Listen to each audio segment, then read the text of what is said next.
I write things like get up, Breathe. go to the bathroom. Imagine how good we would be if we actually tried. I thought that the honest title for a French show should be some funny shit I've thought of in the last year. Exactly. Having listened to you on the radio all the years and then watching you at MacAulay, to have you as a pal now blows my mind quite a lot. I really do. Where are you on? Where am I on? Aye. I'm So I'm Fred MacAulay, and I'm a stand-up comedian, and right beside me I am going to be chatting to... Mark Nelson, also a stand-up comedian. So this is going to be... It's going to be so dull. You guys remember when you first gigged each other or first met each other? I think it would be here. No doubt. Aye. I think because I remember coming to see you before I even started stand-up at the Kings. Did you get a comp? No. All right. Because I wasn't. You didn't even know who the hell I was then. I don't even know if we're allowed to swear in this or not. So, I think we can. Yeah, you can swear. So was I there on my own? Yeah, it was Right. a solo show. So was that part of the comedy? It must have been part of the comedy It festival. would be the comedy festival. It was when I first kind of came up to Glasgow. Right. It was comedy festivals before I started doing it. Right. Um, So I think I filled the stalls. yeah. Don't think I've ever filled the balcony. You've never filled? No. It's never not filled easy. the Kings. It's not easy. But it's good. I mean, the stalls are Aye. good. Oh, Christ, that is incredible. yeah. Aye. Yeah. And then, the place is phenomenal. Aye. And was it okay, the gig? I loved it. Good. Absolutely loved it. But in terms of working together, probably here. It would probably be in the stand. Yeah. Because when I first started, you were like, I'd been going 40 years. yeah, but you were also radio personality, Fred MacAulay, and TV's Fred MacAulay at that point. So it wasn't. Yeah. I So was it was- on the radio. But it was weird because I never considered. It's not that I didn't consider you a stand-up, but I wasn't aware of how good you were at stand-up until because like most radio and TV personalities that you see that are presenting stuff. I never realised how much of a stand-up. But then the Funny Farm stuff as well that I then looked into, and You're not the first to have said that. Mm-hmm. Because I did stand up for quite a while before I got anything on radio and TV. And then on the radio, as you know, the parameters are slightly yeah, closer together, so you can't really do what you do on stage. Yeah. So, yeah, you're not the first person that said, oh, God, I didn't know that's what you did. Kevin, for example, yeah. one of his first gigs, in fact, I think his very first gig in here, he said, oh, my God, I didn't know that you did stand-up, Aye. you know. But it's what I've always considered myself to be. Yeah, oh, absolutely. Yeah. I think it was, it was a naivety and an uneducated thing on my part. But then when I first moved up to Glasgow, I didn't even realise that this amount of stand-up was about. So There probably wasn't. I mean, it has evolved even in your time. yeah, it's definitely become bigger. Because I remember the first time I stepped foot in here, and I worked at Top Shop. Did you? So I was at university and I worked Right. at Top Shop, and my pal Ross said, "You want to go to the stand on Sunday night?" And it was when Michael Redmond was still doing the Sunday night service. There's a stand. Yeah, and it was Tom Stade that was headlining, Christ. and I'd never seen anything like it. I was like, because I'd loved stand up so much anyway, but I'd only ever been exposed to the usual kind of stuff, Connolly, and then Frank Skinner and stuff like that, and then but mostly American stuff. That's when you realise how different an experience it is live. Because watching Stade, it was generally like watching. It was like watching. It's like what I imagine going to see watching Messi play football when he's at his absolute peak. It was just watching someone in complete control of a room. See, I remember when Tom did Montreal, and it was on, and that must be 20 odd years ago. Yeah. And I thought he was a superstar. Aye. And then he came over here, and I just thought, oh, he's just one of us. Yeah.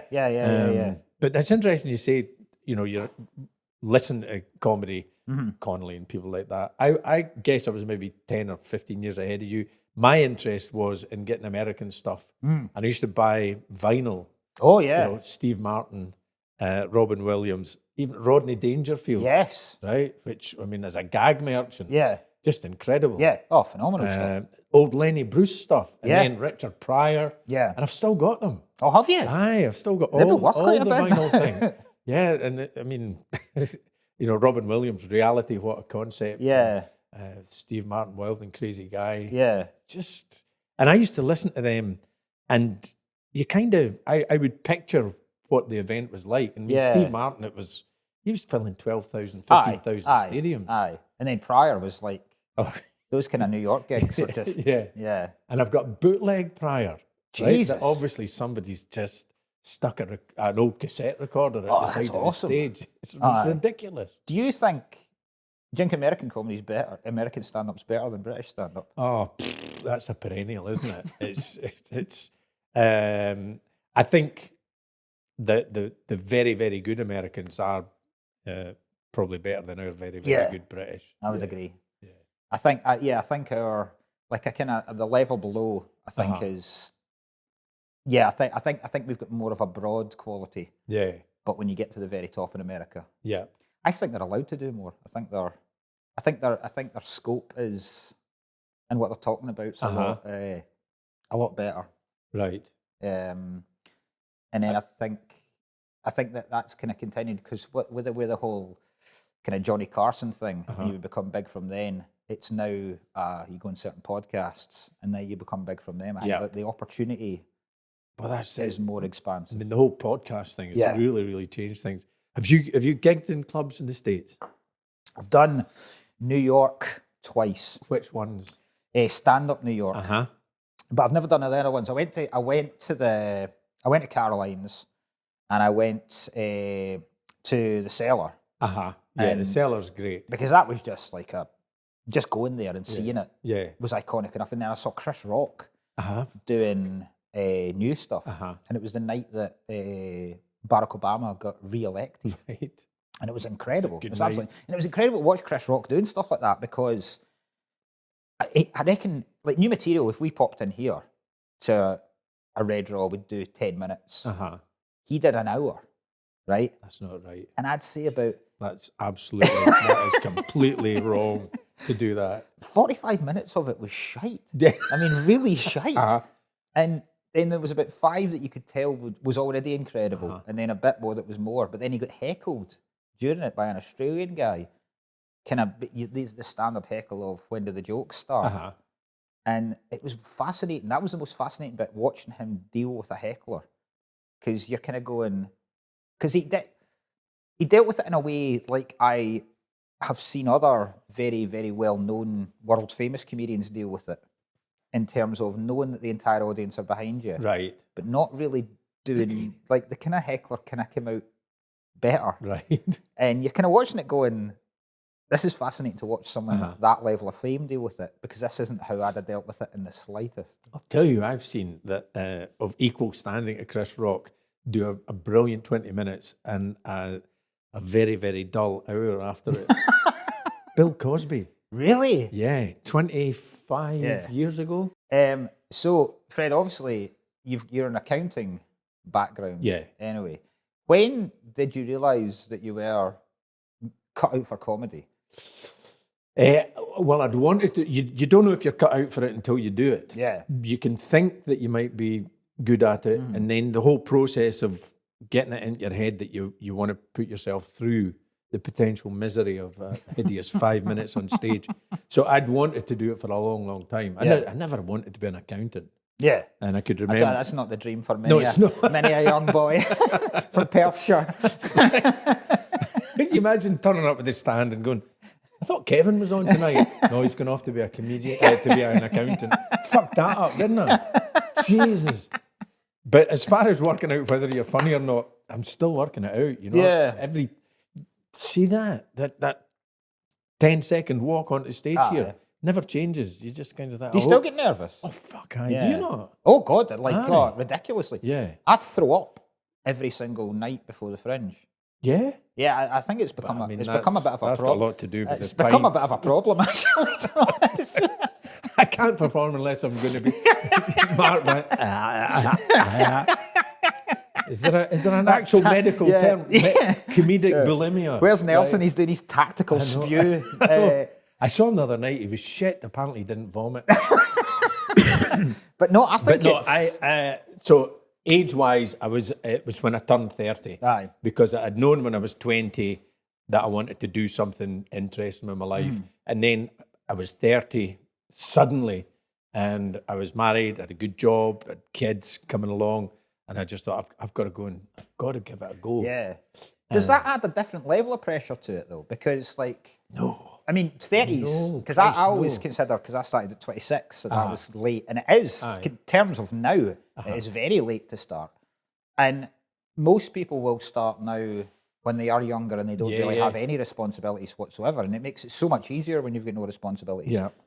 But that must add an entire new level of pressure. If you've already got an established job, you've got a family to support, that's an entire different level of stress. So it's only now that we've got grandchildren that are the age that my kids were when I was doing stand-up that I realised, just what a release it was for me to be able to go and do it. Right? But God, what my missus must have done. 3 kids under 4 on her own. Yeah. It makes me really appreciate that. Did you ever, because I've done this, have you ever put in a gig just because you can't be arsed being at home?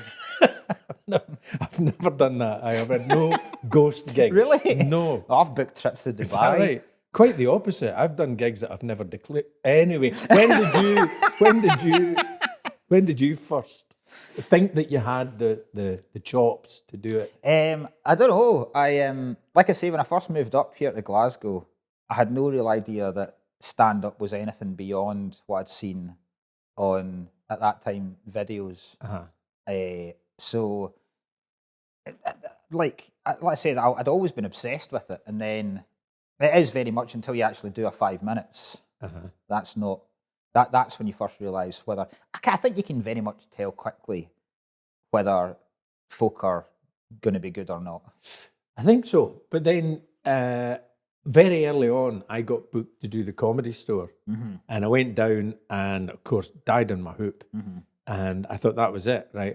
I'd mistakenly thought I might be funny. But the guy that was manager there then, Kim Kinney, to whom we owe a great debt of gratitude, the late Kim Kinney, he sort of said, you're fine, you're going to be good. And I was going, what? Because I thought you were either good or not good. Yeah. Right? And you would go on stage and you'd be a comedy genius. Aye. I didn't realise that the long progression, getting better and then plateauing for a while, then getting better. And for me, it's always been about material. And I think you have come up with more material than just about anybody else I know. But because what pish, and then I didn't say I was going to qualify. Yeah. But no, I would say that coming up with the material must be the most satisfying part of our job. Even more satisfying than a good gig here. Yeah. Knowing that you've come up with a new It's routine. the most stressful. It's a banger. But easily the most stressful bit about it. I think I don't know what you feel about this. The thing I find most difficult about this job is coming up with things to talk about. See, if I'm given a subject, I can run with it. Yes. That's why I find, if I've ever been asked to write for other people, I find it a lot easier because they've said, this is what I want, go away and write jokes about that. It's actually coming up with subjects on my own.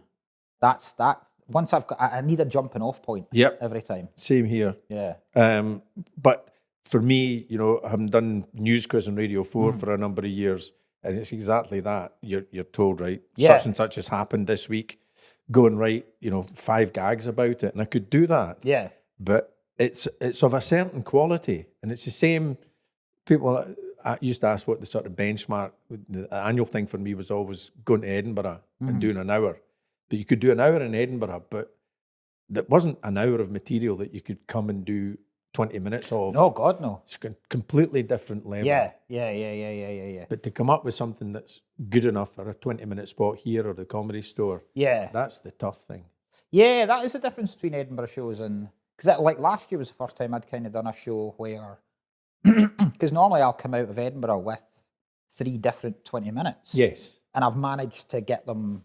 Because I've never been a huge theme person. I've never been... My kind of idea of a show has always been, let's be as funny as I possibly can for an hour.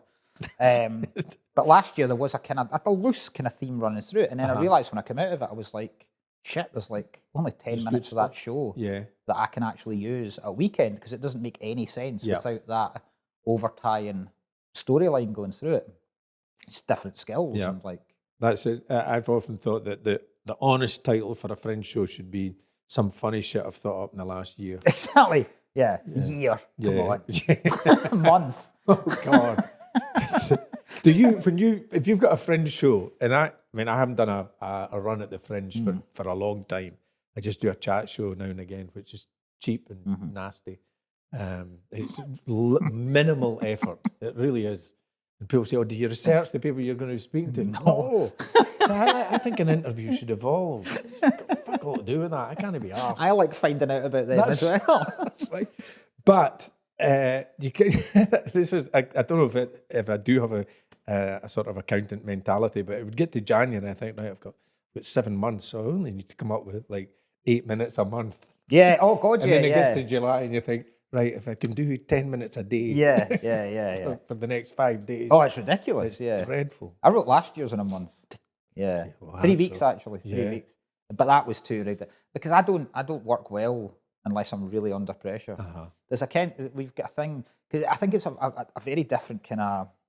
Me and my friends in comedy always, like Scottish pals, were in like WhatsApp group with all the guys for London, and they're always previewing shit like the day after the Fringe before it finishes. Right, yeah. You know what I mean? Yeah. And very, very well prepared, but you kind of go, fuck off, nerd. Yeah. Whereas me and my pals tend to leave it till the last minute. Yeah. And there's been me and Kai Humphries are two of the worst for it.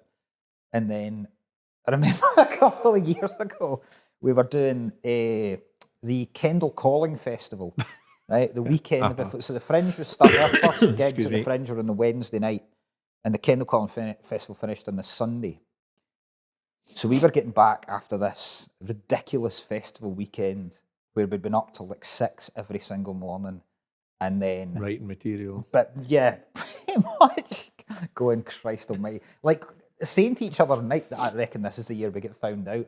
Yeah. And then we started the Fringe, and then like the show's just worked. And then I remember meeting Kai halfway through, and Kai just going to me, was like, imagine how good we would be if we actually tried.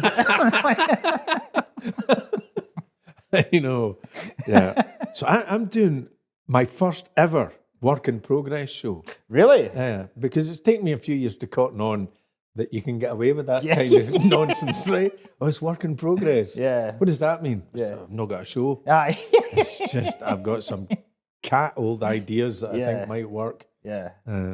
Scraps of paper and wee notes. Will you go on with notes? I might need to, although having said that, I did a gig up at Dundee, you know, that wee number 57 gig that Charlie runs. Such a nice wee room. And I ran out some of it there, and I was surprised. And it was one of these things that gives you a false sense of achievement. Yeah. Right? Because you're like, Christ, I've done 35 minutes. I know, this is I know. amazing. And then the next gig, it's like you do 40 minutes in 15. Yeah, right? yeah. And it's just like, all right, I'm not that good. Yeah, yeah. It all depends on you, the audience. It does depend on the audience quite a lot. Yeah. Yeah.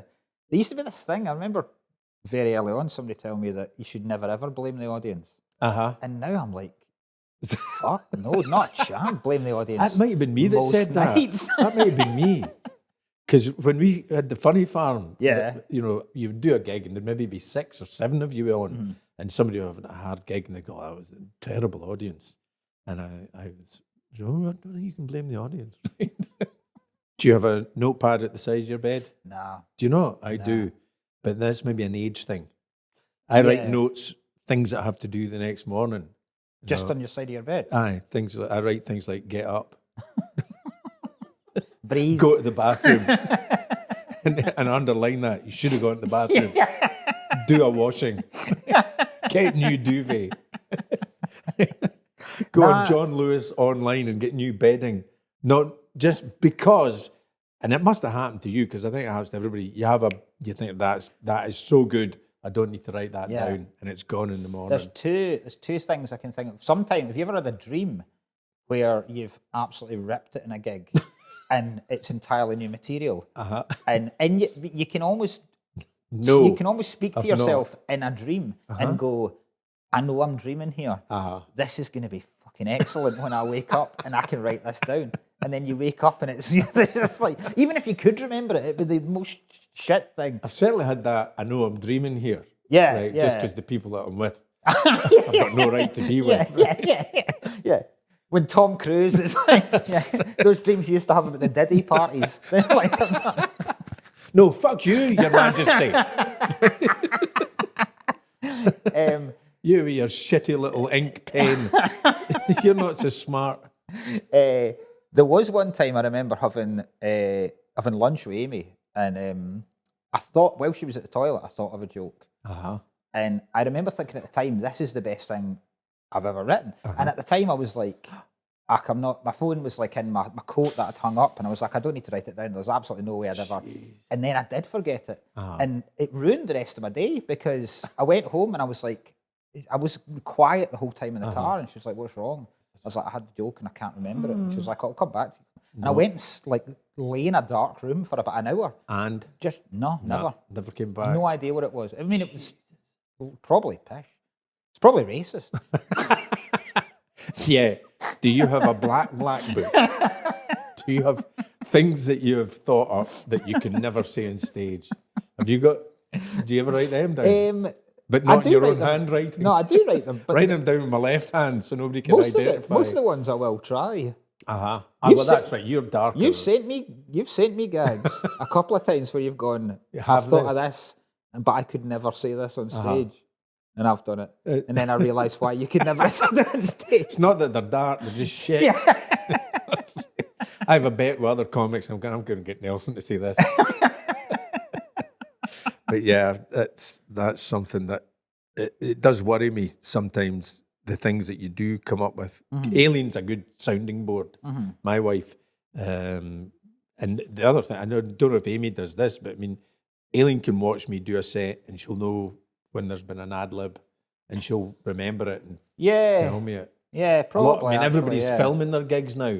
Oh, see, that's the thing, yeah. There are no ad libs anymore. I don't. Did you see Phil Ellis at the Fringe last year? Yes. Did you see his crowd work? Yes. It's one of those bits that I thought, I wish I'd done that. Yeah. I mean, he's not kept himself in favour with certain people. No, but I would imagine not. But I would imagine he does not give a toss, though. See, I don't know what you feel about I'm completely split down the middle in two minds with the social media and film and stuff. Yeah. Because I hated the idea of doing it at the start.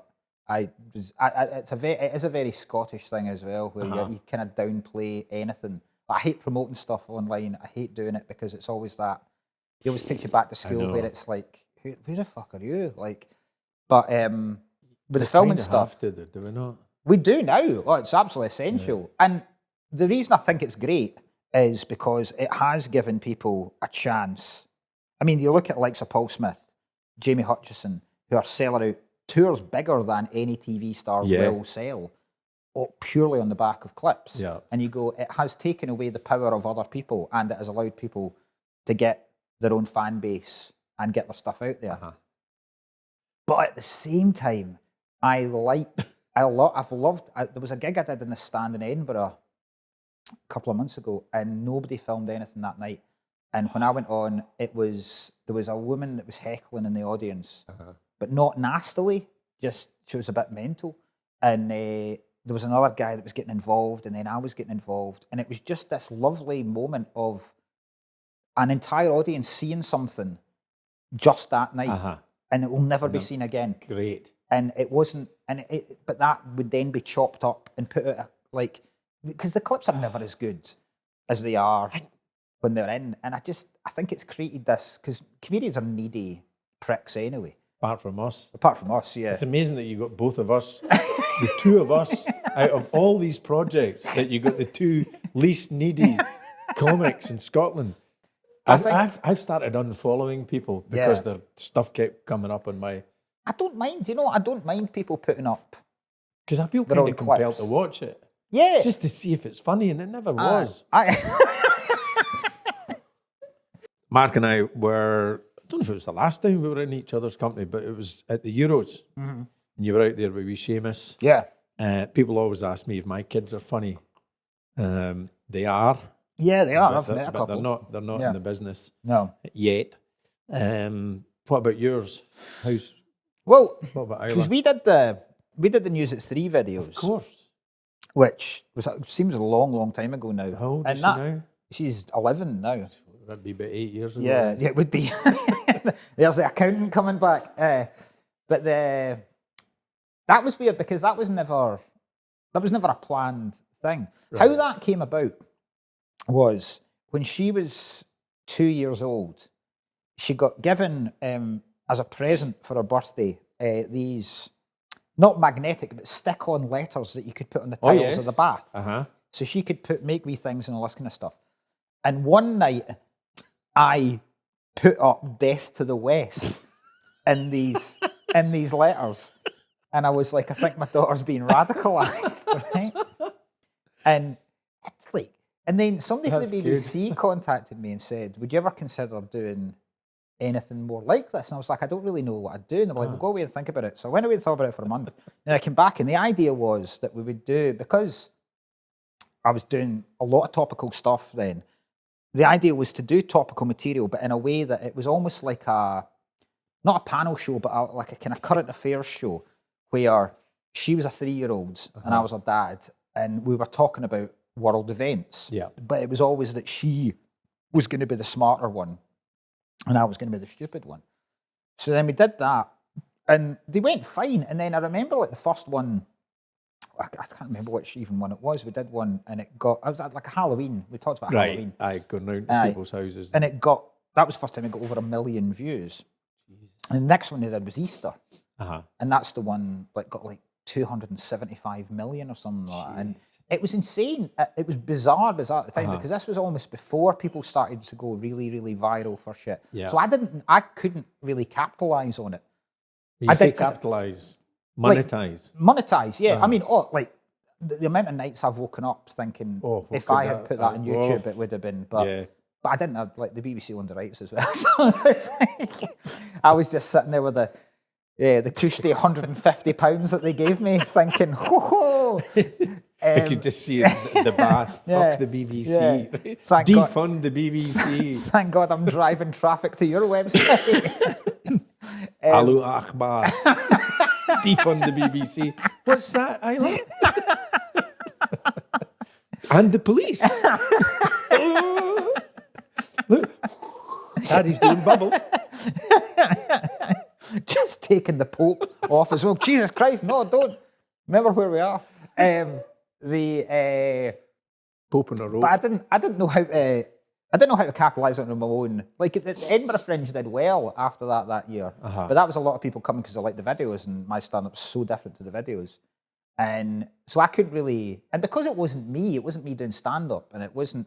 I mean, people were watching it because it was a wee girl saying funny things. That was why people were watching. I was under no illusion with that, so I couldn't really capitalise on it. So we didn't really get much attention from it after a while, apart from paedophiles. Do you reckon, see, whenever you hear people say about they've always wanted to be a comedian growing up, I don't believe them. No. I don't think anyone wants to be a comedian. I heard Josh Widdicombe on radio the other night saying that pretty much every comedian wants... He wants to be a comedian. Keep at it, Josh. Yeah. You'll get there, son.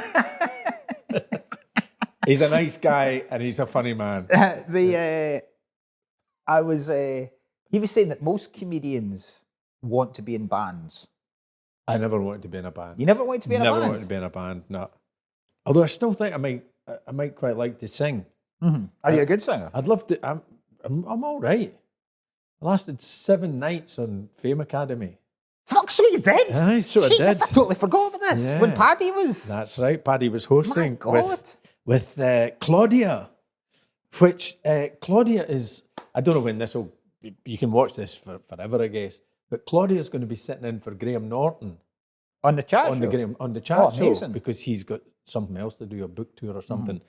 But I think when I hosted Jack Doherty's show, when he was on holiday, Claudia was a guest. And I think it might have been our first ever thing on TV. Wow. Nearly 30 years ago. Wow. So she couldn't have been any, she'd be 20 something. Can't remember why she was on, but anyway, I digress. But yeah, who wants to be a comedian? Yeah. What did you want to be when you grew up? I had no idea. My old man was a cop, so we moved about. I remember thinking at one point maybe the police would be all right. But it was really just to get off to university. That's what I wanted to do. Aye. But I was always fascinated by TV, and I was always kind of fascinated by funny people on TV. So there must have been something in there. Yeah. But how you went about it, growing up in rural Perthshire, Callander and Killin and Rattray, you just, how do you get to the other side of the TV set, Aye. I had no idea. What about you? I would be a fireman when I was very... Right, so we're both in the kind of... Yeah, the services industry. Yes, Yeah. good on us. Obviously, I was a lot better. Plus, you being an arsonist when you were a teenager gave you an insight. Me being a petty thief. But no, I kind of... When I went to... I initially wanted to write films. That was always... Wow. That from quite an early kind of teenage years, that was always... my ambition to do. So what did you study? I went initially to do film studies wow. at Glasgow, and then I got kicked off the course. Why? In second year, I never turned up. Oh, right. Literally, too busy at the cinema. But again, I was like you. I was coming from a smaller town, and when you move to a city, the opportunities are just like that. This is unbelievable, and it's something that will be tough to drive into the kids, because already my son is kind of getting that idea where he's found out that. I think from when me and Amy were discussing it, that when you go to uni, you don't have to go to the classes. And he thinks this is absolute class. And I'm like, no, that's why I ended up having to do politics. But that's fine. Yeah. So you did politics? I ended up getting a degree in politics. Right. Just because that was one of the other subjects that I took at the time of film studies. You take other ones just to fill in your... And I've always had an interest, massive interest in it. I genuinely enjoyed it. And I loved being... in a city, and I loved being at uni. You didn't like being at uni? No, I kind of struggled at uni. I went off to uni when I was 17 and just did a general arts degree. So, first year it was like economics, geography and demography, political science. It was a lot of guff, really, right? Psychology. And then I did accountancy because I thought I'm going to have to think about a job. And then failed my economics. So I did a degree in accountancy and jurisprudence, which sounds very fancy, but jurisprudence was something that you could graduate with if you flunked your economics. I scraped through, as I have joked in the past, that on my certificate, you can just see where they've scraped out the word very in front of ordinary degree. And even then, and then you do the melt round, trying to get a gig as an apprentice CA. And I did all of that, and then I ended up in a wee firm in Perth, failed my Part 1 CA exams, and then luckily I got a job for the Cairngorm Chairlift Company as the assistant accountant. So it was just kind of general bookkeeping, reconciling ticket sales and stuff like that, and skiing, which was great. Which is why I'm envious of you going to have to do the Altitude Festival every year. Yeah. Can't I get a gig there? Can you? I'm just too old and unfunky. But I'm one of the few competent skiers in the comedy circuit. You're an interesting point I'll bring up. But I've got two questions for you. Right. One's about that second one. The first one is, see, as a comedian and a former accountant, can you dodge taxes like nobody's business? Nope. No. Pay your taxes. Do you know Declare everything? But if you had to, what kind of schemes would you be thinking of? You've got major schemes like Jimmy Carr was involved in. That's the kind of thing I'm looking for. Right. Well, you're doing better than I thought then. Tell you a funny skiing / Jimmy Carr story. So I was taking Aileen and two of the kids. Cara was married at the time, I think, out to Wengen for a long weekend, and the flight was Glasgow, Heathrow, Basel. And we stopped at Heathrow, and those that were getting off got off, and then the new passengers got on, and we were in row 12, which is the one behind the curtains, And row 11, Jimmy walks on, and he's in row 11, spots us, and he has and that man's mind is incredible. I said, this is Aileen and Cara. Oh, yes, he said, we met in Montreal, right? And you remember Cara and Jack from then. And Jack says, you going out to Switzerland skiing, Jimmy? He said, oh, Christ, no, I'm going out to visit my money. But, so yeah, but what I've maybe told you this, and whenever I've gone over to the States to go skiing, I'll add on maybe a long weekend in LA or New York and do some gigs. Yeah. And obviously you don't get paid for the gigs, but as sort of work in progress and career development, you can write off part of the flights and the hotel accommodation. That's why I went to the Euros. Was that? That's chancing it. That's chancing it. But yeah, there's things that, but always with agreement with my accountant. There was a thing I did. What was the second question? Sorry, I'll get on this second Have you got question. another one? You've forgotten it. This is like that joke when Amy spoilt your life by going for a piss. There's a thing I did the last Edinburgh show, not the one here, the one before. I had this rubber chicken thing. I saw it. Seamus had bought on holiday because it was the funniest thing I've ever seen. Like, it made this orgasmic sound when you squeezed this chicken. It was the funniest fucking thing I've ever seen in my life. I've never had an orgasm like that. Crack on. And they, I'll tell you my impression of an orgasm. Or sorry. So when I did the Kings for the first time last year at the end of the tour, I was like, I wonder the biggest chicken I can find, and I found this one that was 5 foot tall. Right. It's massive, massive rubber chicken. With nobody in it. You had to hug it, right? And then it went like this massive orgasmic sound. So I was like, I should get that for the show. That'll be really funny if I bring that out. And then I looked, and I had to get it imported from China. Right. It's 185 quid. Go for it. I hope you went for it. I was on the tour in Blackpool at the time, and I was pissed after the gig. So I went, fuck it. So I just bought it, and then my accountant was at the gig, and I brought it out, and I asked him on stage. I was like, "Is this allowable? Can I?" And he was like, "Oh, fucking absolutely. We'll just put it down as stage equipment." Yeah, of course it is. My second question was, because you were talking about being an older comedian. Aye. Do you think? What's that say? Because it annoys. Because I'm already starting to panic a bit about it. I think what annoys me about stand up a lot, and I don't think it exists really in any other. It certainly exists in the workplace to a degree, but I don't think in any other arts world. In stand up, it seems to be the more experienced you are, the less attractive you are to the people that make decisions. Almost like experience counts against 100%. And I don't understand why. It's nor me, really. Yeah. No.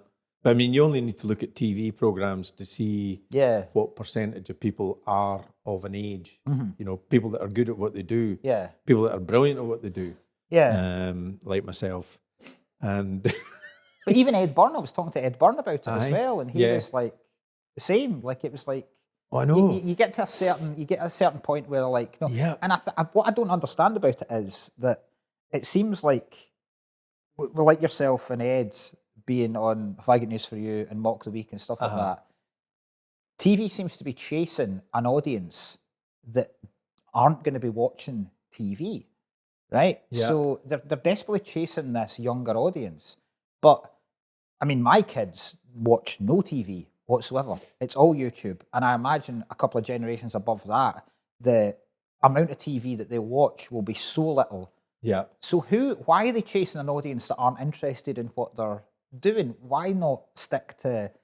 It's a great question. When people kind of go to you, like, if you look out in your audience, right, and it's mostly people, say, from 65 down to 30, right, and folk would say, oh, you're not attracting a young audience. I go, well, I don't want to, because they're not the people with disposable income. They're not the people that are going to be coming out anyway. So I always feel like, I talked to Stade about this as well, I always feel like they're chasing the wrong Yeah. demographic. But that's just the nature of the business. Yeah. And, it's a question you could address to multiple people on TV and they might not even know the answer. It's just a habit. But yeah, I mean, you say 65 down to 30. I'll be filming my show at Oranmore. It'll be 65 down to 64. Right? It'll be, my audience has grown with me. And that's why I love coming down here and walking out. And I make a feature of it now that people haven't a blessed clue. Yeah. Just somebody's grandpa's wandered on stage. They're lost. But I'd like to think that I'm still as funny as I was 20, 30 years ago. Yeah. But, and naively, for a while, because I had a big time when I was doing really, really well, and then it dips. But I'm happy with the sort of level that I've sustained. But for a while, I kind of thought, there'll be a second coming. I'll get another crack at it all. But you realise that crack's not going to come along. No. At your age, the chance of coming twice is... Oh. Yes. Yeah. Kevin Day's old gag. Only time I've thought about having sex twice was just before I had it once. Yeah. Aye, so what was the second question, son? Because you've been, I've written for Mock the Week, but I was never... For anybody in particular or just general Kev, jokes? Right. Frankie, and Jamone. Right. No, I think Jamone was 8 out of 10 cats. Actually. Right. But I never got on. And obviously Mock the Week's gone now. But you've been on a couple of times. Yeah. That. So you were on at the time when it was kind of described as like the combative. Oh, it was. Years. Yes. So Frankie was on. Andy Parsons, who I saw recently. Andy's still fine comic.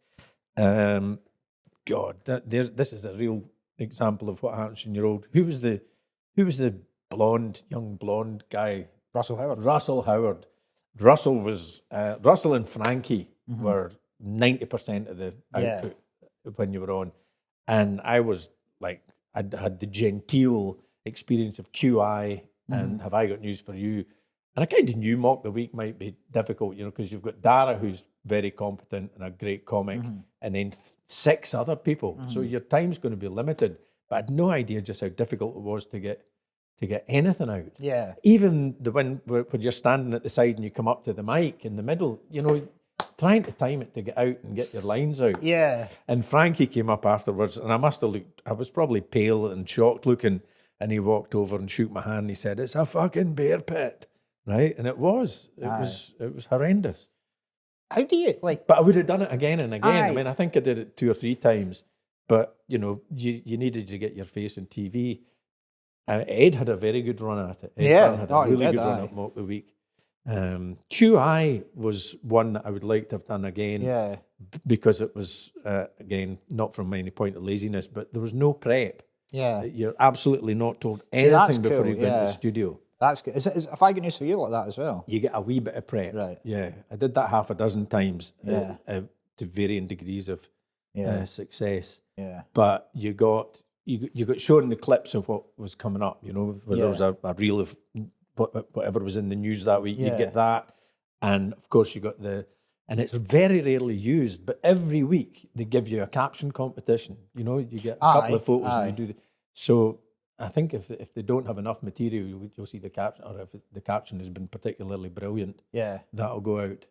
I've never done Have I Got News for You. But I mean, you've had jokes on it. I've had jokes, I've had jokes where stolen jokes. They've just taken my tweets because they were funnier than any jokes that were on the show that day. But and does that piss you off a bit? Nah, at the time I was very, very surprised because it was. I tell you where I was. I was in the cinema and I was about to watch the new James, but it was the No Time to Die, the James Bond film, and my wee brother sent me a video going, "You've just been on Have I Got News for You," and what surprised me was I'd never seen them do that before, where they would put someone's just a photograph of the tweet up and go, comedian Mark Nelson said this. Oh, right. And it was very, very flattering initially because it got a great reaction, and then seeing Ian Hislop and stuff like that laugh at it was brilliant.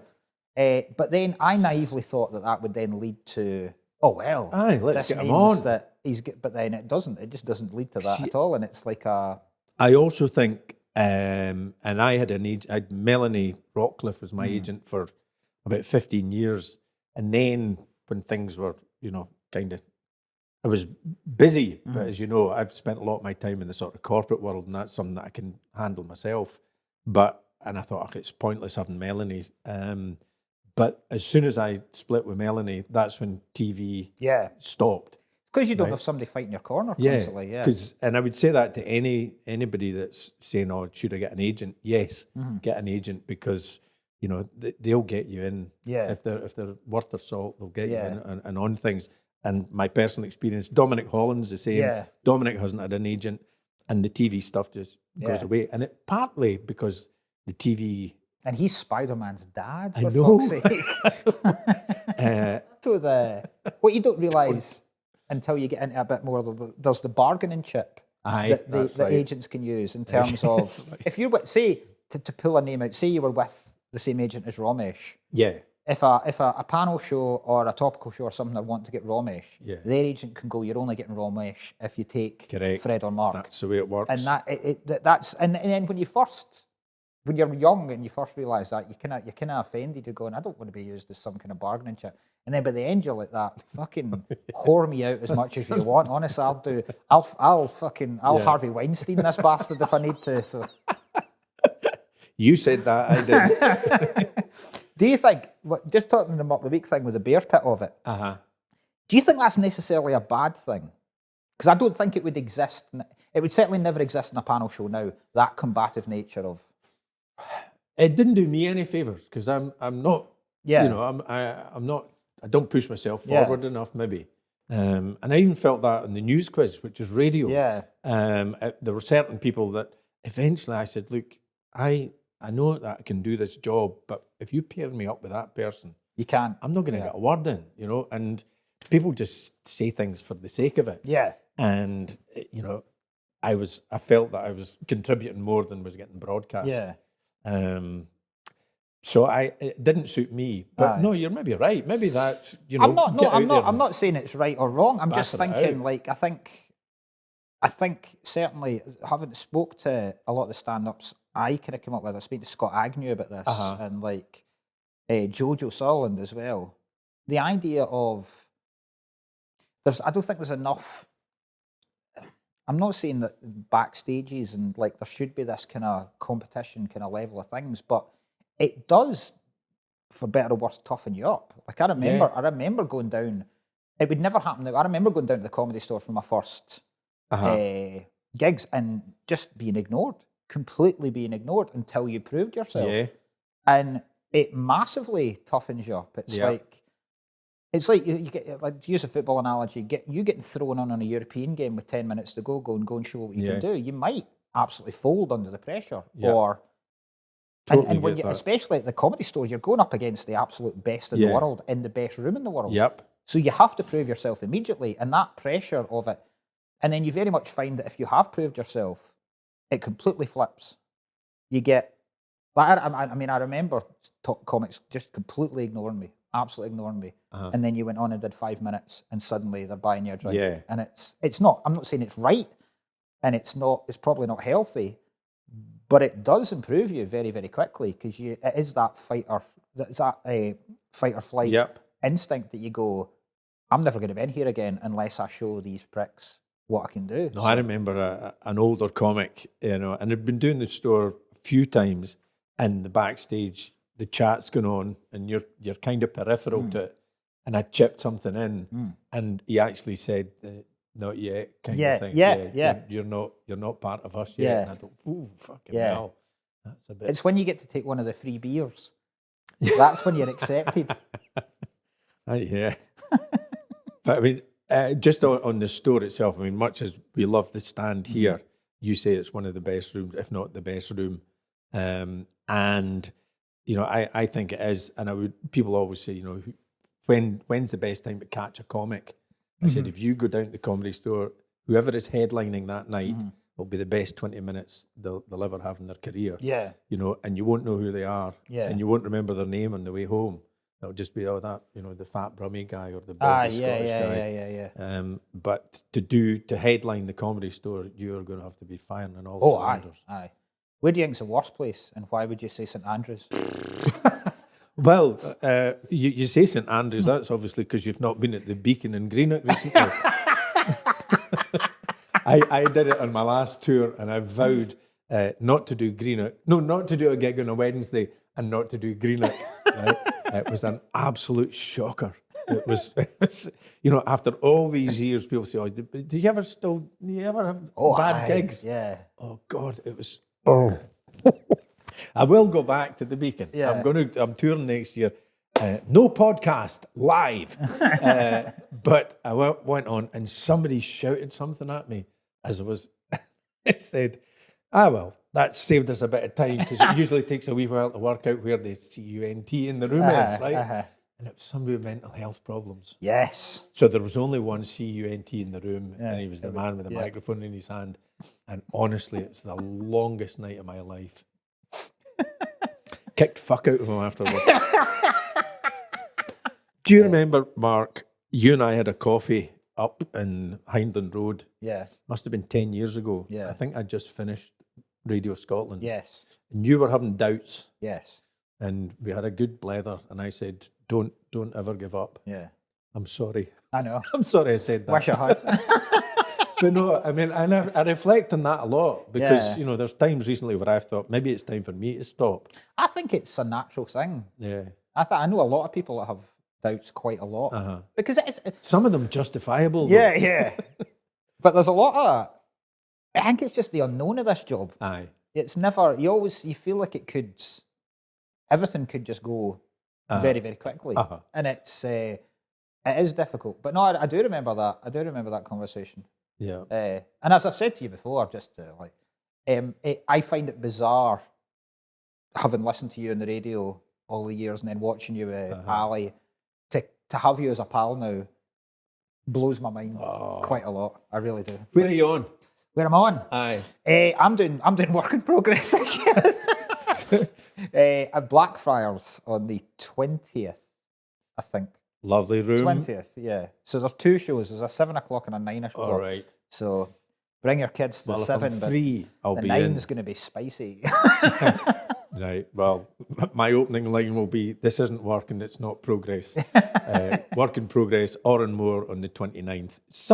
A few tickets still available. And are you as we filming it, speak. did you say? I'm going to film it just for posterity because Oh, right, so not to... I've not got anything on YouTube. I've got very little stand-up that's actually been recorded. So I recorded 2 years ago, recorded that, and we'll record this one as well. Does anyone have all the recordings of the Funny Farm?